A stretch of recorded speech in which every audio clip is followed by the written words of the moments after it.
Selamat siang saudara sekalian. Apa kabar semuanya? Semoga selalu dalam sehat walafiat. Hari ini saya Agus Sahari akan memulai perkuliahan sejarah desain. Mohon saudara-saudara dapat menyimak dengan baik, dan kalau perlu saudara mencatat dan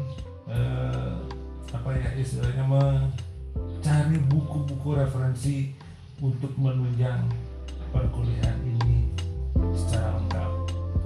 Selamat berkuliah dan selamat menyimak. Terima kasih. Oke, selanjutnya kita memasuki perkuliahan sejarah desain dengan topik alam pikir Yunani atau pengaruh alam pikir Yunani dalam desain.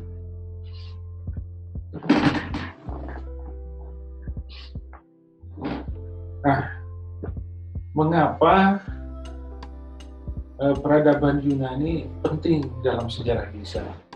Ini yang kadang-kadang sering dipertanyakan, kenapa kita harus membahas Yunani, jauh-jauh membicarakan desain ke Yunani. Nah, itu karena peradaban Yunani dianggap sebagai peletak dasar pola berpikir rasional yang melandasi pola berpikir masyarakat Eropa beberapa abad kemudian, terutama dalam bidang arsitektur, teknologi, seni, sains, dan filsafat, yang diperkirakan mulai 1100 sebelum Masehi, dan di situ dipraduga atau diprediksi akan menjadi landasan metode berpikir rasional masyarakat dunia di kemudian hari.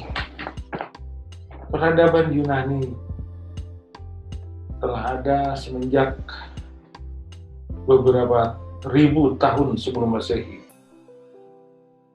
Dalam penulisan sejarah dikenal sebagai peradaban Yunani Arkais pada abad ke-8 hingga abad ke-6 sebelum Masehi.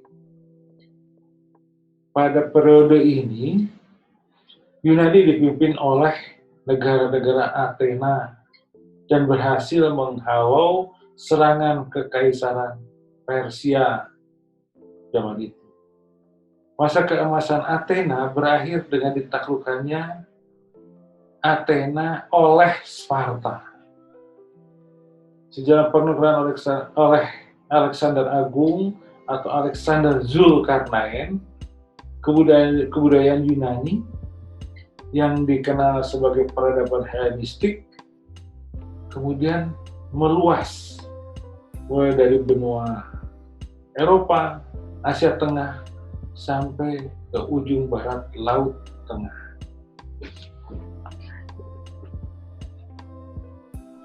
Terdapat 3 orang tokoh filsuf terkenal Yunani. Sebenarnya masih banyak tokoh-tokoh filsuf lainnya, tetapi yang utama saja sebagai pengetahuan kita, di antaranya tokoh tersebut, 1, Aristoteles, yang menyatakan bahwa berpikir dapat menghasilkan atau dihasilkan melalui 2 jalan, yaitu induksi dan deduksi. Induksi dan deduksi ini yang melandasi logika berpikir manusia modern hingga sekarang.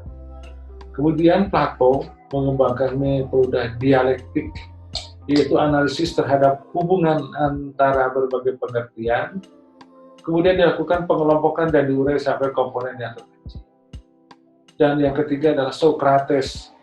Socrates ini mengembangkan metode berpikir melalui sejumlah pertanyaan yang tepat untuk mendapatkan pengertian masalah atau mengidentifikasi masalah dengan tepat. Trilogi kekuatan peradaban Yunani dibangun atas 3 hal, yaitu logika,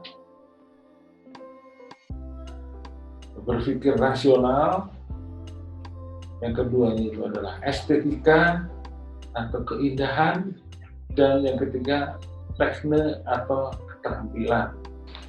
Oke, kita lanjutkan. Hal yang penting dalam alam pikiran Yunani itu adalah adanya mitologi. Mitologi Yunani yang paling utama itu adalah penggambaran dewa Zeus, dewa segala dewa yang menjadi pujaan masyarakat Yunani kuno. Dan patung atau penggambaran dewa Zeus ini betul-betul dibuat sedemikian besar dan sempurna bentuknya.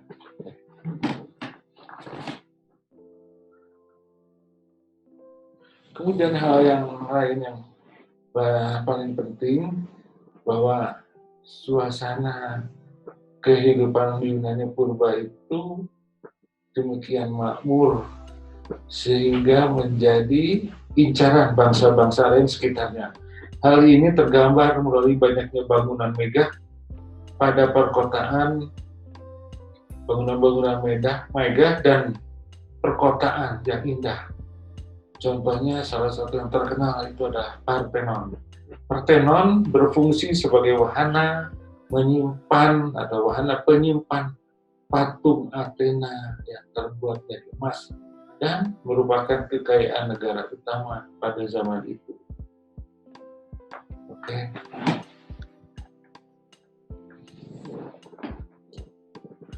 Nah, di samping Parthenon, pengaruh prinsip-prinsip dasar dari pemikiran bangsa Yunani, terutama Aristoteles, Plato, dan Socrates, itu terimplementasikan dalam karya-karya desain arsitektur yang sifatnya rasional, logis, proporsional, dan dikerjakan secara presisi. Prinsip-prinsip logika dari arsitektur semacam itu dikenal dengan istilah golden ratio, salah satu bentuk penerapan logika berpikir dalam bangunan di era zaman Yunani. Dan prinsip itu sampai sekarang masih tetap diterapkan oleh para arsitek modern. Nah, di samping aspek rasional, bangunan Yunani juga terdapat aspek-aspek estetika. Hampir semua unsur arsitektur itu mengandung filosofi yang istilahnya itu beragam. Itu terlihat pada pilar yang dipakai untuk menyangga bangunan kuil di zaman Yunani. Hal yang paling utama itu adalah pilar-pilar beragam hias Korintia dan sejenisnya. Peradaban Yunani juga ditampilkan oleh kemampuan teknologi yang tidak sederhana. Hal itu terlihat dari bagaimana orang Yunani mengolah keramik atau mengolah glasir pada karya-karya keramiknya yang sudah demikian tinggi. Oke. Nah, selain keramik, eh, orang Yunani juga amat memperhatikan detail dan keindahan daripada produk-produk kesehariannya. Hal itu terlihat pada karya-karya furniture, baik itu kursi, meja, maupun objek barang alat rumah tangga lainnya. Oke.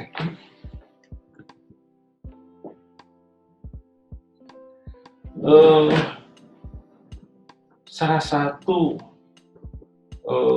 legenda karya orang Yunani yang bertahan dari letusan Gunung Pompei itu adalah furniture yang dipakai untuk menulis di era zaman Yunani. Meskipun kena lahar dan kena debu letusan gunung berapi, sampai sekarang peninggalan purba itu masih utuh. Berikutnya ini sejumlah referensi yang dapat diunduh di situs-situs internet yang relevan, bisa dipakai untuk memperkaya wawasan Anda tentang kebudayaan Yunani. Sekian penjelasan dari segmen ketiga ini, dan kita lanjutkan pada segmen berikutnya. Terima kasih.